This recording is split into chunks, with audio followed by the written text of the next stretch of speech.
Welcome, Mikhail. It's wonderful to have you here. So Mikhail's in Montreal and I'm in Alberta in Canada. So as Mikhail says, it's like moving to a different part of to moving internationally, not different part of the same Live in country. another country. Yeah. So today our topic is intermittent fasting, time restricted eating during the holidays. So this is the end of the year. All of us are probably those of us who can. So here in Calgary, actually, they've restricted it to, I think, 10 people indoors. So whether you're having a virtual party, whether you're having a in-person party or whatever, meeting family, we know that, sticking to whatever your food plan was, whatever you had intended to do, sometimes can get very difficult. So Mikhail, what are some of the, other than intermittent fasting and time restricted eating, I'm coming to that, but just a general, I know you wrote a Facebook post, I think 2 days ago. So what are some of the things that you recommend to people? Well, number one is eat your protein. That would be, Awesome. that would be number one, because that's what's going to fill you up, and that's what's going to stop you from overeating other foods. Also, don't just eat food because it's there, right? We are not a garbage can. Like, your body is not a garbage can. I'm not saying don't have treats and indulgences, but pick the ones that are important to you, right? You don't want to, I mean, if you don't generally eat cake and you're going to have cake, you don't want a boxed cake with icing from a jar that doesn't taste good, right? You want a really nice piece of cake and you want to enjoy it. So rather than thinking about being good or being bad, I think it's important to choose and say, all right, I am eating this food because it's pleasurable. That's it. I'm not eating it because it's nourishing or because it's going to help me with my health goals. I'm eating it because it's pleasurable, because so and so made it for me, because I'm with my family and this is how we connect, and just enjoy it, right? Enjoy it. Alcohol also. Alcohol is a tough one over the holidays.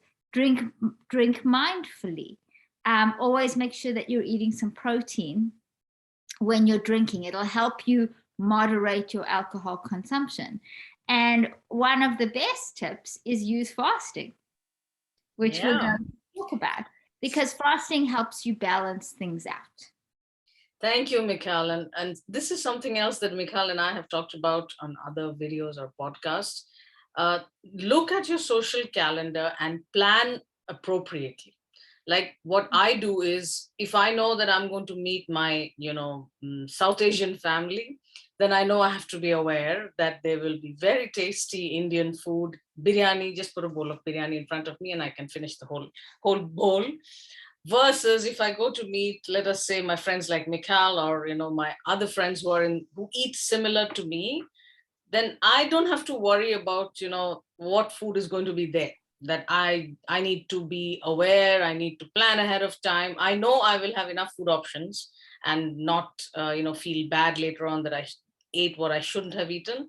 The other thing is the feeling bad part. As Mikhail says, just enjoy your food. This is not a time when you need to start something new. There is always time later on. Just enjoy this time, because that connection with your family, friends, that is extremely important for your long-term health. And particularly given the ongoing pandemic, we've not been able to meet a lot of people we wanted to meet. And Mikhail, I'm sure everyone misses it. There is a huge difference between meeting someone in person versus, on Zoom or any of these. So next, what we wanted to really talk about is one of our favorite topics is time restricted eating or intermittent fasting. So one of the first things is we need to define what is what. So time restricted eating means you're eating in shortened intervals of time. So I know many of you, if you are already doing it, you know what we are talking about.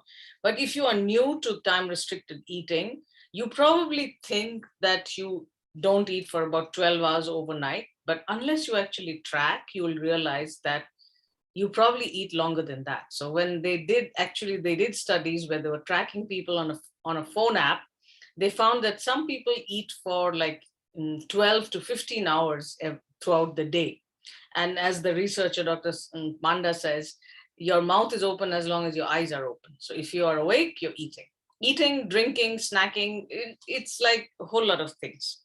So time restricted eating is when you shorten your eating window. So there is an eating window and there is a fasting window, versus intermittent fasting. And that is again what we have defined it as, just to keep it clear. And I don't think there are international guidelines on how to define fasting.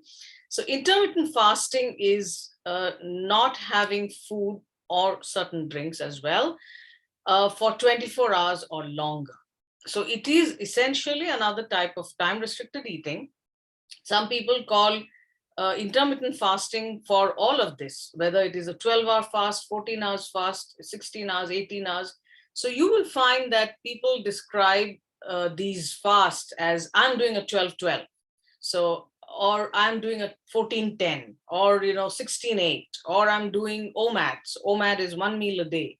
So I'm just eating once only throughout in 24 hours. So the longer interval is the fasting interval, and the shorter interval is the eating window. So, Mikhail, anything else you'd like to add to that? No, I think that pretty much covers it. When you were talking about drinks, I just wanted to. I think the easiest way to define it is caloric, right? I mean, I'm taking diet soda off the table here because we all know that that's not ideal for health, and if we're doing something for health, that's not it. But when you say when you are abstaining from food and certain drinks, you're abstaining for the most part from things that are caloric. How many calories is nuanced, but I would say anything that has energy in it is not to be consumed. You don't want to be stimulating your digestive system, because that will stop any other things that are going on. Like some of the point of the not eating. So I just wanted to define that a little bit, if that's okay. Yeah, thank you. And we'll come to what interrupts a fast and what type of fasting you would like to do. But before that, when we talk about time restricted eating, intermittent fasting, we might sometimes use the terms interchangeably, but just so that you know. The other thing is, what are the benefits from this? One of the chief benefits, of course, is weight loss, better blood glucose levels, better lipids, so better cholesterol metabolism, better brain function. So if you have never done time restricted eating, intermittent fasting, then I would definitely suggest that if you want better brain function, no brain fog, you don't feel like your thoughts are going through jello, none of that. That is, Mikhail, I feel that a lot of people, and I like that feeling as well, just do time restricted eating, intermittent fasting for the brain benefits alone. Like, even if they didn't get the other benefits, they would be happy doing that. Anything else? So PCOS, intermittent fasting works very well. People with diabetes. Now, diabetes, there are some caveats. You need to have someone who knows and understands time restricted eating, intermittent fasting, because with diabetes, there are some, some things you need to be very aware of, because hypoglycemia is one of them. So there are numerous benefits, but I think, Mikhail, anything else that I missed out? No, I just think I think there's the weirdest thing that people often experience is appetite control. Oh, yeah. People think that if you don't eat, you're going to want to eat all the things when you do. Now, I mean, there are times when that can happen, and there are ways to do that. But most people find that when they don't eat for a period of time, when they choose to eat, they can't eat as much. And anybody who's done any religious type of fasting is very aware of this, because like I'm Jewish, and we have many 12 and 24, 25-hour fasts. And although we have a big celebration for some of them, and there's loads and loads and loads and loads of food, you find that especially when you're breaking that fast, you can't. You just you cannot. So I think appetite control is one of the ones that is surprising to people and very beneficial, because that is what essentially drives the fat loss. Thank you, Mikhail. That is so important. And the other thing is, this is what we have noticed ourselves, and of course all the people whom we have helped with time restricted eating, is uh, because they don't feel as hungry, hunger goes away. I mean, most people who, if you've been on a low calorie diet for weight loss, you know that you're actually fighting your hunger. It's like, oh, I know I shouldn't eat it. But then what we talk about is you need to let your body, help you. So if you don't have to kind of use your will force and motivation and all of that to overcome hunger, because hunger is one of the Mikhail, I can't find the term, one of the most important things for for us to live. Because back in the days, if you look at our hunter-gatherer ancestors, hunger was very important. That was a signal that, hey, you better go out and hunt, otherwise you might die if you don't eat enough. But our hunter-gatherer ancestors did not eat, drink 24/7 because they didn't have access to that kind of food. So our bodies were used to feasting and fasting. So, Mikhail, do you get this? Yeah, go ahead. I'm sorry to interrupt you. I just wanted to add something to that that's very important. And especially because you said, we are not physiologically evolved to deal with, I'm so sorry, to deal with consistent and, I'm just going to mute for a moment, with consistent and constant food availability. And what we have been taught societally, especially over the last century, is to equate empty stomach and hunger. Mm-hmm. And they are two very different things, right? And empty stomach is uncomfortable. And because there was so much food scarcity, especially in the early 20th century, with both of the wars and everything that happened after that, that whole generation grew up of eat as much as you can, whenever you can. Oh my goodness, we've got all this available. Clean your plate, eat everything. And we're no longer accustomed to empty stomach. And so often that initial like gripping on with your fingernails hunger is a lot more. I mean, there's some blood sugar stuff there, but it's a lot more empty stomach as well. The brain and the body are not used to accessing their own stores for various reasons. And one of them is because we're constantly filling like your gas tank never goes below 3/4, right? Yeah. You've always got a full gas tank. Your car can run very, very well on reserve for a while, but we never get this. I thought that might be interesting to people, just to give some context to it.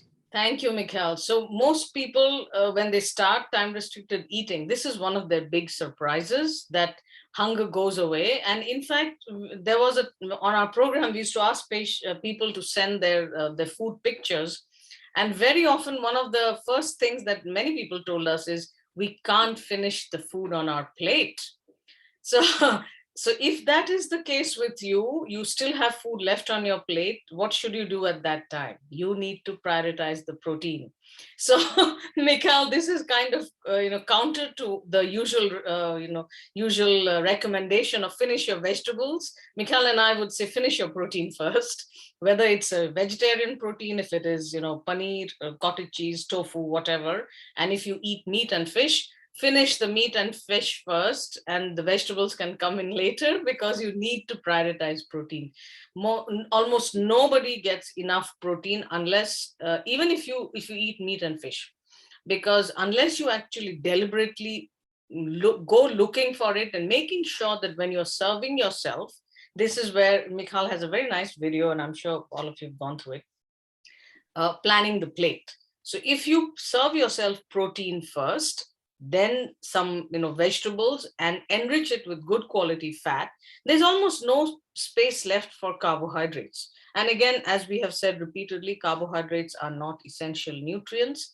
I'm going ahead of myself. So Mikhail, someone who has never done time restricted eating in their lives, what would be some of your first suggestions for them?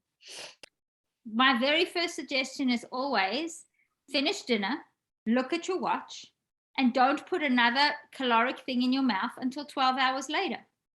So if you go longer, that's fine, but 12 hours.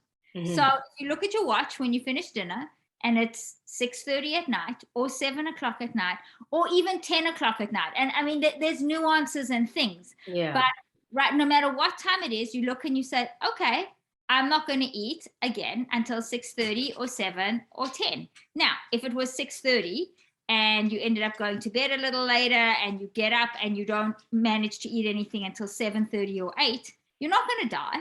It's fine, right? But if you get up at 5, you're not eating at 5. Yeah. So that would be my tip number 1. What would yours be?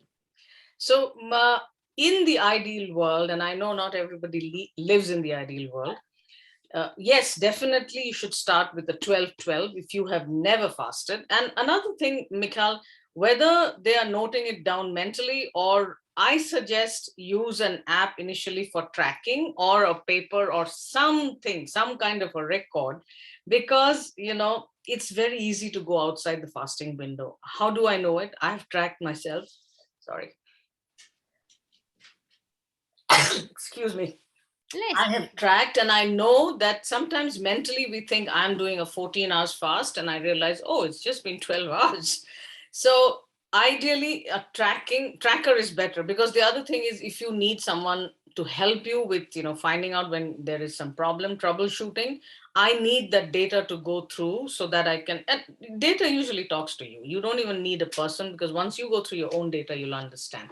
So one is tracking the fast. The next thing is, ideally, in the ideal world, if you are eating more carbohydrates than your body is able to tolerate, particularly people with diabetes. So carbohydrates are all the starchy food, the pasta, the rice, the wheat, the roti, the bread, the biscuits, and what else? So whether it is processed or unprocessed, that is important. But at the same time, thinking that whole grains are healthy. So this is one of the things Michal and I always keep talking about. Whole grains are not necessarily healthy for everyone. Number one is, particularly when we're talking about blood glucose levels. So your blood glucose levels can go up dramatically with whole grains of all kinds. Yes, Michal? No, I'll be right back. Okay. And the other thing is, so all the starchy food raise your blood glucose levels very high. Protein and fat do not raise your blood glucose levels as much. So obviously what happens is, if you have just decided to start off on 12-12 or longer fast duration, if you are eating less carbohydrates than what you were eating before, then that helps you in extending your fast, number one.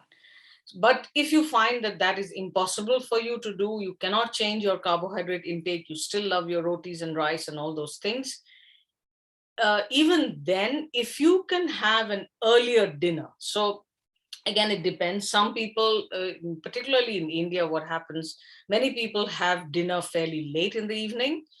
So for those patients, I usually recommend that instead of having your dinner at 8:30, 9 p.m., how about aim for finishing your dinner by 7 p.m. So, but then if you have been regularly having your dinner at 9 p.m., suddenly from tomorrow you cannot move it to 7 p.m. Figure out what works best for you. Start pushing your dinner time to an earlier time, if that is. And again, the thing is, your fasting, your food, all these things have to work around your life. It's not the other way around. It's not like you tell your friends, no, I can't go to your place because you serve dinner so late that my fasting window starts at that point. No, that is not what we are talking about. So if you can have an earlier dinner, number one is, I would say, again, this is anecdotal, I would say 100% of my patients say they feel so much better when they have an early dinner. They see better blood glucose levels, they sleep better. So early dinner is, if that is an option for you, and if you're not already having early dinner, because then it's very easy to extend your fasting window until the next day. So early dinner, low carbohydrate food, if you can start with both of these, then the thing is, you set yourself up for success. So Michal, while you were away, I talked about having early dinner and lower carbohydrate food so that they can set themselves up for success. And just having only early dinner, even if you don't do TRE, the response is so great. I mean, Michal, I was saying 100% of my patients at least have said that they feel so much better having an early dinner. And the biggest concern many people have is, I'm going to feel hungry later at night. Or if you have diabetes, I will get hypoglycemia. Now, the fact is, and if you are using a continuous blood glucose monitor, you will know that hunger is not related to your blood glucose levels always. Sometimes your blood glucose levels are okay, but you're still feeling hungry. So don't mistake hunger for, and if you think that you're prone to hypoglycemia or you have diabetes, you're on medications which might reduce your blood glucose levels, always check your blood glucose levels with a glucometer. Even if you have a continuous blood glucose monitor, it is always better to confirm with a glucometer, the finger sticks, because you will be surprised. You will feel, oh, I'm feeling hungry, maybe I'm going to get hypoglycemia now. Hypoglycemia is not good, it's not recommended at all. But when you check your blood glucose numbers, you will find that it is not hypoglycemia. So hypoglycemia is less than 70 milligram per deciliter. In Canadian units, it's less than 3.9. And if you don't have diabetes, hypoglycemia is not something you need to worry about at all. So those are the few things. The other thing is about the different types. So the other common question, Michal, I'm sure you get as well, is what would interrupt a fast? And what I've decided to do is I'm going to share my screen with what Michal and I have created this is a list of fluids which we call fasting fluids. So, sorry, I'm finding my slide. Oh,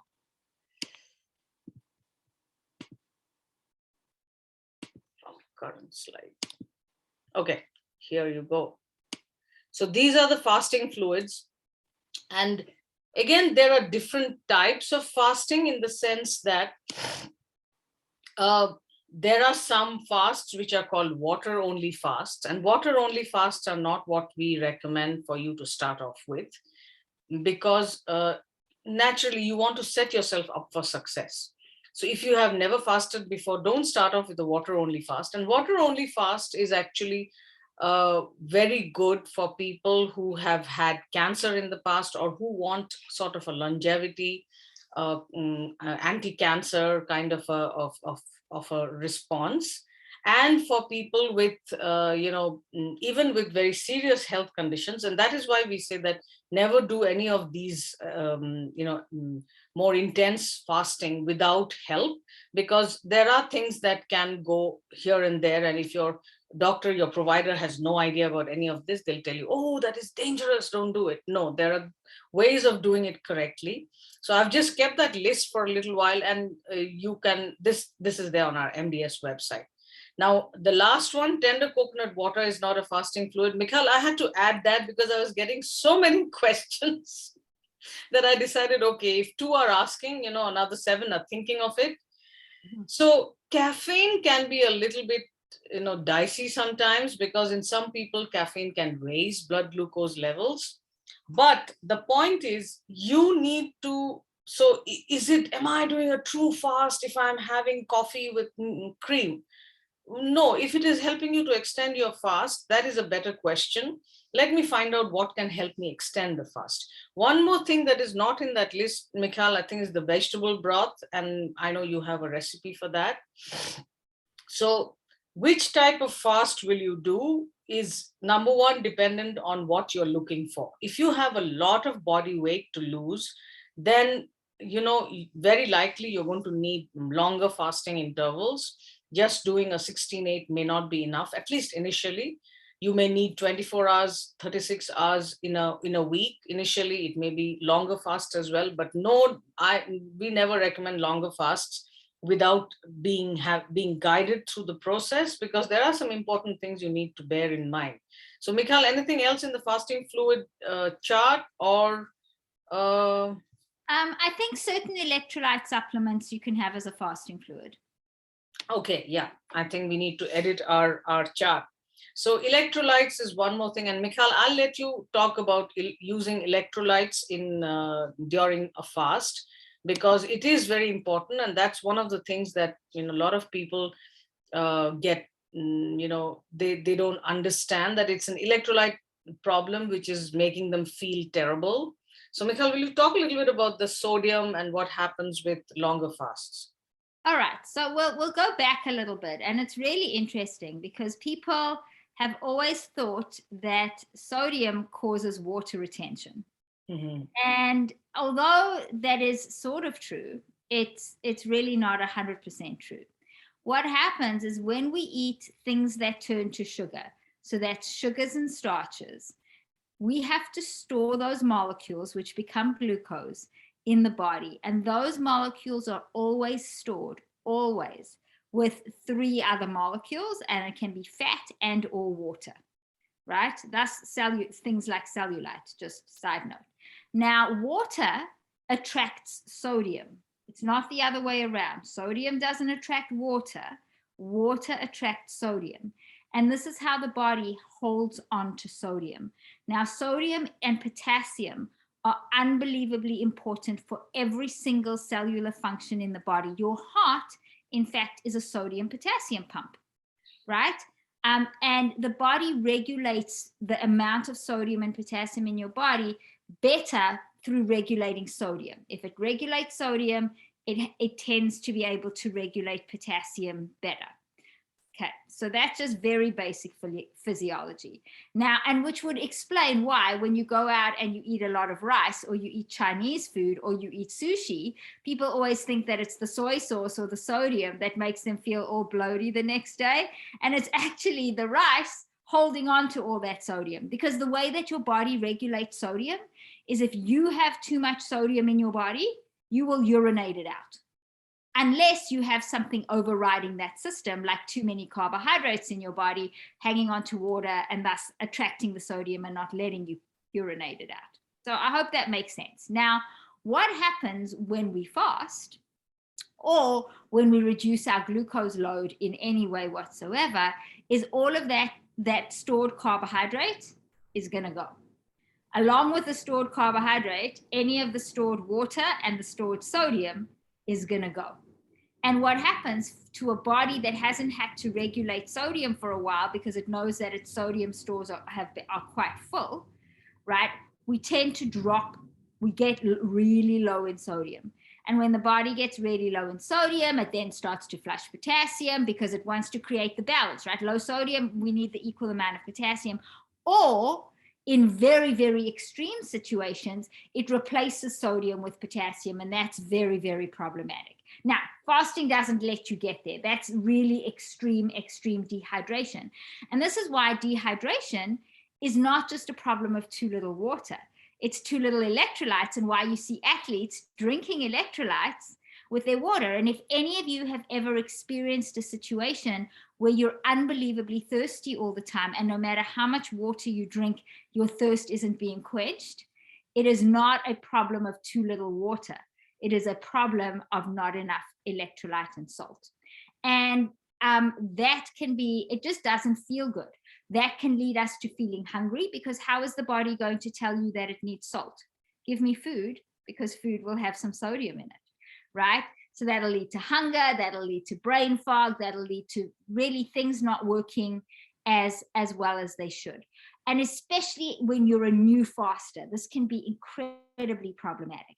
So what we encourage people to do is not just to drink water to prevent dehydration, but because you're going to be urinating out so much more of the sodium that you've been storing, you need to replace that. So a high quality salt, like a pink salt or a sea salt, or a good quality unsweetened electrolyte replacement works really well. The electrolyte replacements have some other things in them which can boost things even further. But even a high quality pink salt, I often tell my clients to take a glass of water and put as much pink salt in as they can. Keep dissolving and dissolving it, let it sit, keep dissolving. That water, put it in the fridge, And then you can take a tablespoon or two of that in a glass of water every now and then, and it's good to go. The reason I say let it sit is because it's rock salt. It's been very, very compressed. So a lot of the minerals in the salt, the sodium's there, but a lot of the minerals in the salt, it takes some time to untangle them, and just letting the salt sit in some water will do that, so you get all of the benefits. But yeah, I hope that gives you a brief rundown of consuming salt. So people can consume salt in electrolytes, they can consume salt. A bone broth or a vegetable broth works really well. Even pickle juice, which has a little bit of vinegar, can help to settle the stomach a little, as there's nothing to stimulate stomach acid production. And lots of salt, as long as it's not sweetened, can really help. And sometimes pickle juice is nice when it's cold, because it's cold in the summer when you don't necessarily want to drink broth. But the salt water works really well, as do the electrolytes. And there's some very, very good ones on the market right now. Thank you, Mikhail. That is awesome. Like keeping the salt water in the fridge so that all the minerals come out. That is fantastic. So about salt, I'm going to add a few more comments, because for years and years and years, we've been told you need to reduce your salt intake. Now with salt, Mikhail and I actually have a podcast episode on this. So excessive amounts of salt, like too much of salt, is bad. That is undoubted. But what happens is, particularly if you have hypertension, because people with hypertension, Mikhail, have always been told the first recommendation probably they're given is reduce your salt intake. And I usually tell people, don't you want to know what their baseline salt intake is if they are not eating high salt food? So there is no simple blood test or urine test or any test which can tell you about your sodium intake, because it has to be collected for the whole day. But those are tests done at population levels, not at individual levels. So for number one, most important for you to know is do a review of your food to know whether you are eating a lot of high salt food. So Mikhail, what would be some of the commonest high salt food that people are taking? Mikhail, you're muted. Something happened. Anyway, some of the commonest high salt food, Mikhail, that people usually... You froze up there for a few moments. So my question was to do a food review of what they eat throughout the day and night to know approximately whether they're eating high salt food. So what would be some of the commonest high salt food that people I also want to just differentiate between sodium and table salt and good quality salt. Okay, go ahead. Just quickly, because table salt has lots of other things in it. Taste it. If you taste table salt and you taste pink salt, they taste different. Mm-hmm. And the body doesn't recognize table salt the same way that it recognizes salt that has minerals in it. So we can tend to overconsume those things. Also, any packaged or processed food, there is a lot of sugar and a lot of salt in all of those foods, and it's not the good type of salt, and it's hidden and it's disguised, and it's made to make the food more palatable, to make you want more. So if you're eating a lot of foods that come in packages, you're eating a diet that could be too high in processed sodium. Mm-hmm. And I'm not going to say salt, I'm going to say processed sodium, because most packaged foods are also high in carbohydrates. And what's going to happen with that sodium? It's going to be stored right away. And that's going to be problematic on many levels, because it doesn't come with a balance of minerals. It's going to cause water retention and bloating. It's going to lead to inflammation, and not necessarily in the way that we've been told salt raises blood pressure, because as Dr. Carr explained, many people on who have high blood pressure on low salt diets are still on blood pressure medication. So like, how's that low salt diet working for them? Not always so much. So I would say processed and packaged foods. If it comes in a package, it's probably got a lot of salt in it. Thank you. And another, for those people who eat Indian food, papad, so those flattened, how do I describe it? Anyway, you know what a papad is. So papad sometimes contains a lot of salt, and Indian pickles contain a lot of salt as well. So number one is, sorry? They're all in packages. Yeah. No, sometimes, Mikhail, people make pickles in India at home, and they make papad at home as well. They still put it in a jar. So the other thing is, yes, so number one, review your food to know whether you're eating a lot of high salt food. Then yes, it could be a problem. But this is because sodium control and potassium electrolyte control is such a vital function of the body. Your body knows a lot of things more than you give it credit for. So one is salt. The other thing is, you'll notice that, and Mikhail, I'm sure you've come across such people like this as well. And again, I don't have any data to quote, but a lot of people say, I've personally experienced it as well, that your tolerance for salt goes lower once you've been doing time restricted eating for some time. Like, you find many food which earlier was okay for you, you find that it's too salty. So, and similarly with sweet as well. So that is something that you may expect. But remember that, if you are not feeling well, it could be a problem of, electrolytes, not necessarily anything else. And that is the reason Mikhail and I keep on harping on the fact that you need someone who understands this to help you. Because if your doctor is not that person, they have no idea about what time restricted eating, intermittent fasting is, very likely they'll tell you, oh, you should not be fasting, it is dangerous, it will kill you.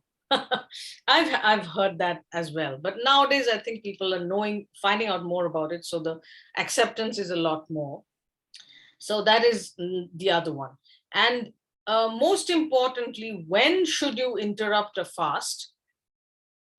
First is, if you decide that you're going to do a 24 or 14-hour fast, and you feel like at about 50, you can continue for longer time than 14 hours, that's fine. But if you feel that you are about to keel off, you're going to fall, and you're feeling giddy and nauseous and whole lot of, like, your body best, then just stop your fast. Because that is the wonderful part about fasting and eating. You can end the fast anytime you are feeling like you're going to, what I say is, do you feel you're going to die? Versus, many people think that hunger is a cue that you should start eating. Not necessary. We have, our brains have gotten unused to feeling hunger because we eat all the time. And very often you notice, this was one of my first observations, is that many a time I was eating because it was time to eat, not that I was hungry at that time. So hunger, number one, will not kill you. You'll find that. And that is very exciting, because what happens is, during the holidays, if you want to, let us say, that you have you're meeting people, you have a party in the evening, one of the things you can do is, you can extend your fast the previous day, so that you don't have a short fasting window that day. But the other most important thing, this is so common, Mikhail, is, don't go to and I keep saying party, but depends on whatever it is. Don't go to an event where there is food in a hungry state. So eat at home. And Mikhail, I had patients telling me, oh, but there's going to be good food at this place. I said, what is your definition of good food?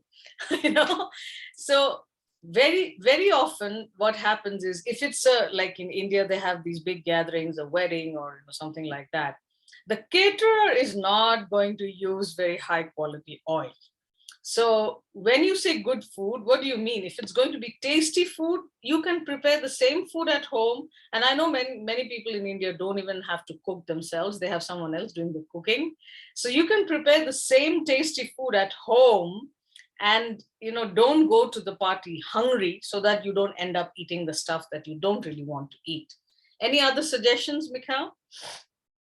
Yeah. So again, focus on the protein always.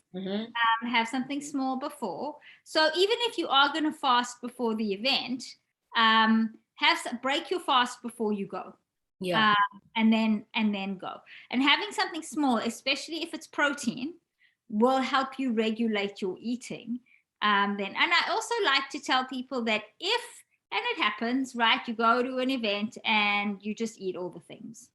Yeah. And what actually helps you deal with that, what helps your body deal with that effectively, is to fast afterwards. So this doesn't mean that you wake up the next morning and you carry on with your debauchery. you fast, and you fast for as long as you can. Literally as long as you can. So yes, as Dr. Carr said, if you feel like death, and literally it's like death, it's not a little bit hungry, it's not a little bit uncomfortable, it's like death, break your fast. If you're feeling good, continue your fast. This is not a situation though where more is better or less is worse, right? Your body needs to adapt. We are very, very accustomed to eating all the time, and our body works really hard to maintain the state of balance. And when we all of a sudden take the food away, things can get thrown off. And we don't want too much of a teeter-totter. We just want a little bit. So listen to your body. There's no need to be a hero, right? Yeah. No need to be. Now, I also want to really emphasize, people have this strange thought in their, or these feelings in their heads, that they have to eat for other people. So I call those other people food pushers. Mm-hmm. And we have to, oh, look, I made this just for you, so you have to eat it. Or everybody else is eating, so what are people going to think? Or what are people going to say if I don't? Or everybody else is having some, I should have some too. And because we mimic other people's behaviors, and we allow ourselves to make excuses for poor choices by putting the onus or the responsibility on somebody else. The responsibility is on you. It is okay to say, no, thank you. Or I appreciate you making it for me. I'm not going to have any right now. I can take some home with me. Or just have a bite, and literally just have a bite. And if they continue, or why, this really, I'm not feeling the best right now. This isn't going to make my stomach feel the best right now. Right? People don't like talking about other people's digestive issues. No need to special diet, it's bad for me, explaining anything. Just being really firm and saying no thank you, and say, I appreciate that you made this for me, this is wonderful, am I able to take some home? And then give it to somebody else, but take it home. It's not a sign of disrespect or lack of love to say no. And I think this is unbelievably important at this time of the year, and I'm sorry to get on a soapbox about it, because we guilt eat. And other people, if you're eating, it makes me feel better about what I'm eating. So if I'm eating like these big pieces of cake and you're not, I probably feel a little, why is she not eating it? So I want you to eat it so that we're in it together, kind of a thing. So people do that to each other, and you are in control of your health. This is what makes you feel good. If it's something yummy and you choose to have it, the onus is on you. You chose. But making an excuse and saying, I have to eat something for somebody else is not the reason to eat something. Sitting at a dinner table, and I've done it, with an empty plate in front of you, people notice for 30 seconds and then nobody cares. Yeah. Nobody cares. You just say, I don't feel well. I'm not that hungry right now, whatever that might be. I've been at big family gatherings where there has not been one thing on the table that I could eat. Not one. And I have sat there with a little piece of dry, disgusting turkey on my plate with nothing. And I haven't even eaten it, and nobody has said a word. And the more attention you draw to yourself, the more attention people are going to put on you. So I just need to emphasize, because it's the holiday season and this is about all of that, that if you're implementing one of these plans, the onus is on you not to, yes, fasting can balance out the feasting, but it's not healthy. It's not healthy to binge and fast. That's not the point of this. Once in a while, maybe, if it happens, but this continuous process, not good. So the onus is on you to make the choices that are best for your body and your health. Sorry about the lecture. No, thank you, Mikhail, because that is so important, your mindset. It's like, so Mikhail, with gluten and me, it has happened with, when I go to visit relatives. First of all, I'm thinking, we've been meeting you all for so long. You know that we don't eat gluten. Then when you serve some gluten containing snacks, and then, I have to say, no, I don't eat this because it's got gluten in it. Shouldn't you, as a responsible host, have found out what your guests eat and don't eat? People don't do that, right? They really don't do that. it's that whole, if I'm eating it, you must eat it, so that we're in it together. Yeah, it's like, and I have gone to places where the starters were all gluten. So I have shamelessly asked, do you have any nuts, at home? So I can have the nuts, but I'm not going to have the gluten just because you've given it to me. And Mikhal, what about those people who would have a food allergy? I don't understand why someone would not want to know what someone's food preferences are ahead of time. But anyway, that's just us. I make it a point to ask, text or WhatsApp, what do any of you have any food sensitivities, food allergies? Because obviously I don't want to ask someone over for food and then find out that they can't eat anything. So, but again, as Mikhail says, the onus is on you, and it's your body, your immune system, your family, which is impacted by your health. It is very likely not the other person. I have told some of my relatives, I said, if you fall ill, is that person going to come and pay your hospital bills? No. So that is important. And again, it's again to build your own muscles and feel comfortable with that, and not be embarrassed, and not feel that, oh, I'm this unusual person who doesn't eat carbohydrates, or doesn't eat this, or doesn't eat that. Anyway, I think we've been ranting quite a bit. The other thing is, who should not fast? So again, some of it is conditional. Number one, if you are pregnant, then pregnancy is not a time to do long fasts, but you can definitely continue doing 12-12. And if you've been doing it before particularly, but don't start a new thing during pregnancy. And the other thing is, someone who is extremely, who has conditions like anorexia nervosa and like eating disorders, those people also I don't recommend, and particularly not without proper help. And the third thing is people with diabetes who are on insulin and a whole bunch of medications, which actually need to be reduced before you start fasting. So it is conditional in the sense that you need someone who understands this entire process to help you on that journey. Don't go on it alone, is what I would recommend, particularly if your doctor is very clueless about low carbohydrate eating and intermittent fasting, and is not familiar with the literature at all. There is a lot of serious science behind all of this. It's not like two people just thinking and something on the top of their head and doing it. So people with diabetes on insulin, multiple medications, you need to be guided very well.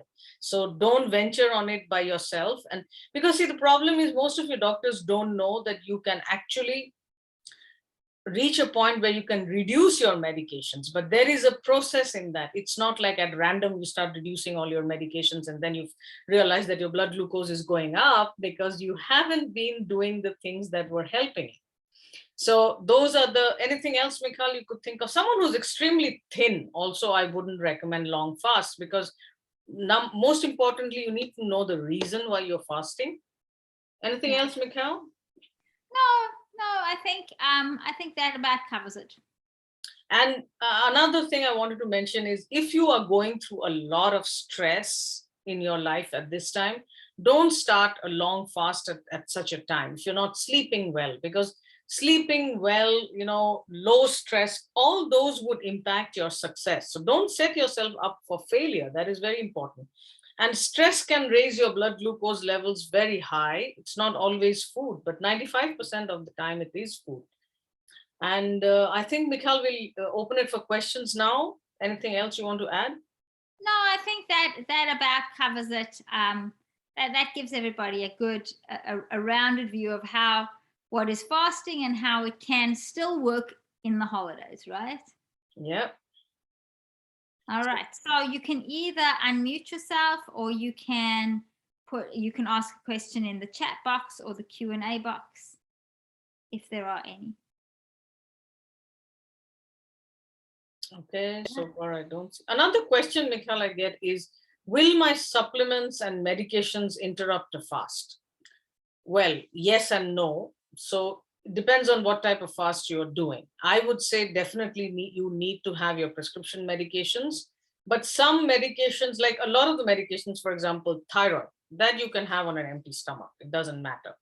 And but if it is a specific medication that you need to have after food, and you were having it after your breakfast, but Now you're not having breakfast, you're having brunch. So find out whether you can have that medication in the middle of the day rather than in the morning. So there are ways to go around it. And some of the medications, like some people, if they, particularly if the gut is not healthy, what they find is having some of the supplements, multivitamins and all that on an empty stomach makes them feel queasy.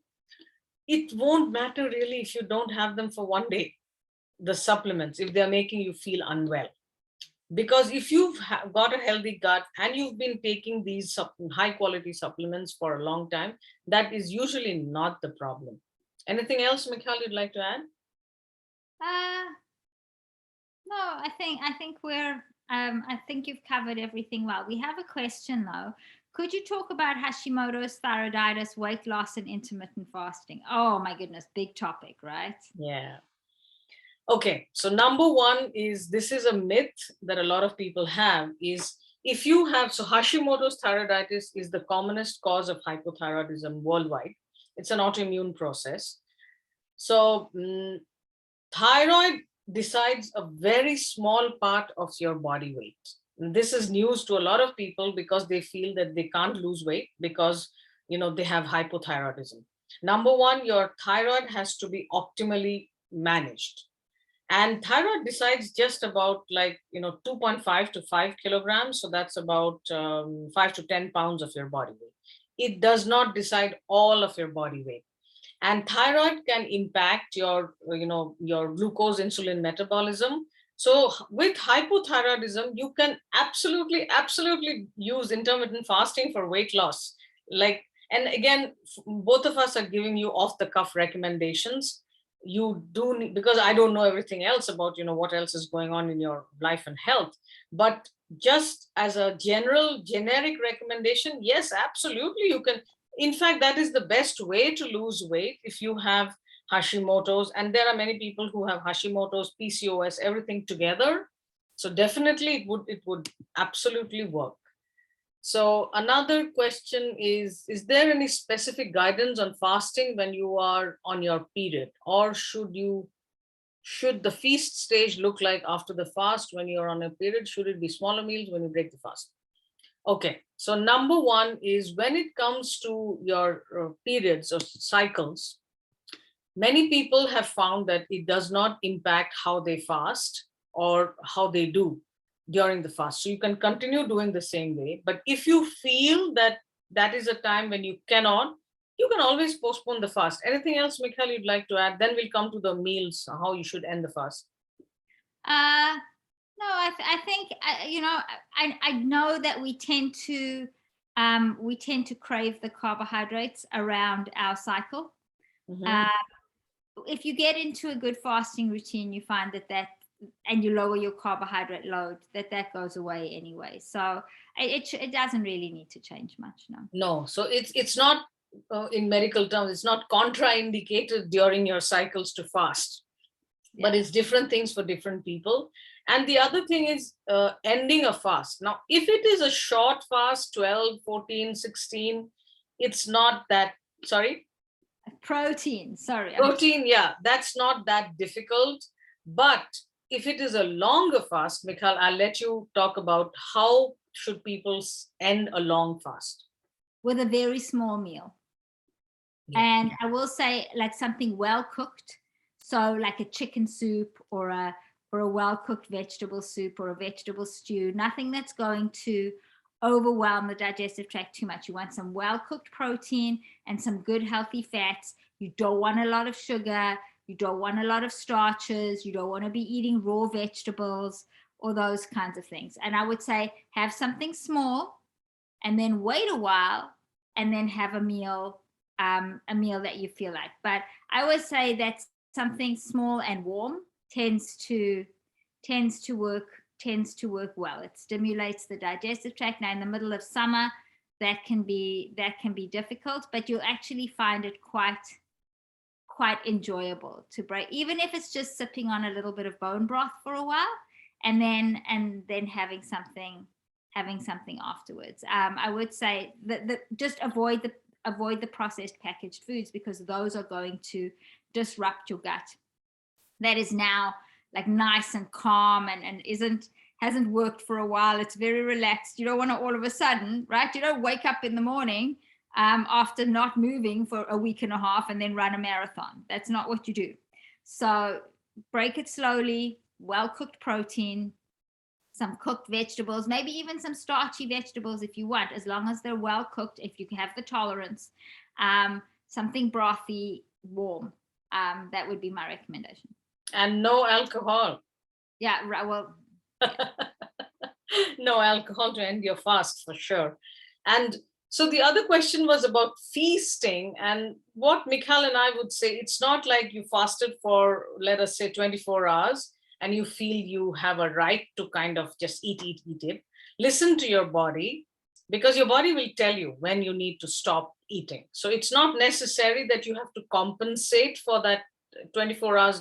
I'm just giving an example of 24 hours. When you didn't eat, you should compensate for that and eat a whole lot more the next day.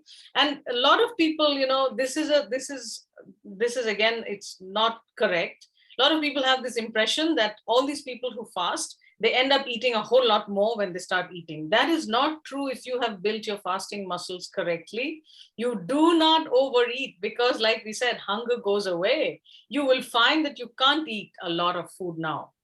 And in fact, I have asked people to use smaller plates. So Michal, back in the days of low calorie eating, people were told you should take a large plate, a smaller plate, because you don't want your food to. I have asked people to take a larger plate because then your brain doesn't get this thing that you're eating too much food, because for years and years you've been measuring, counting, looking at your plate, measuring portions and all of that. So some people have been asked to use a bigger plate.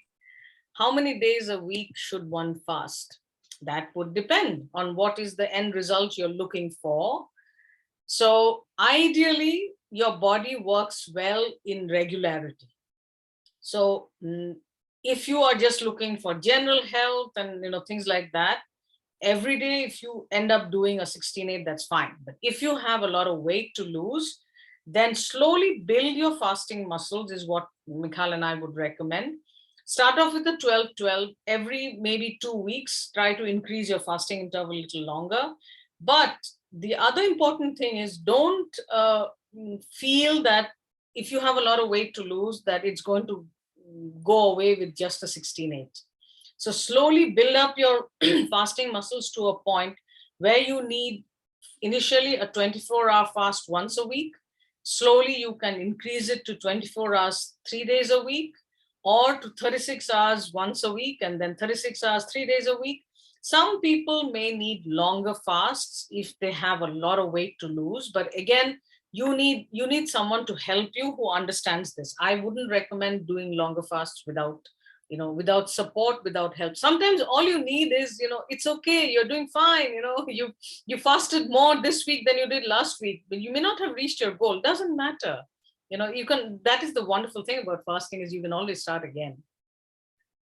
So I think that's it. We've managed to stick to our time, and thank you everybody for being here. You will receive a recording. Michal, last comments? Yes, please.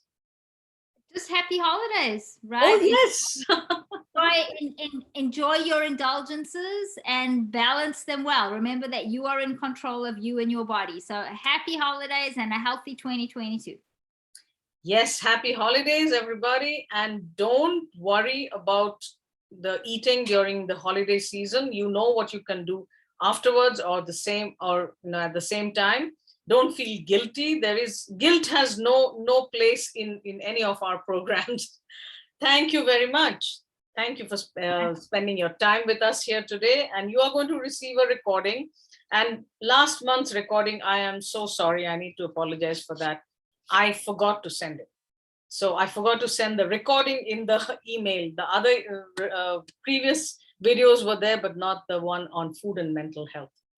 Happy holidays, everybody. Bye now. Bye.